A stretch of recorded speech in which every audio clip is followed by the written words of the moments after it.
Hi, in this video I will show you how to enable parental control on the HUAWEI AX3 router.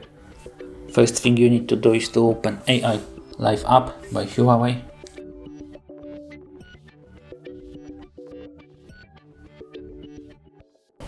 Wait a moment and go to the router settings.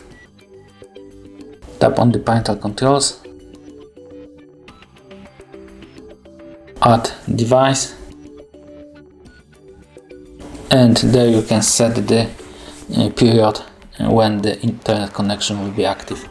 Thank you for watching. If you like this video, subscribe to our channel and give us a like.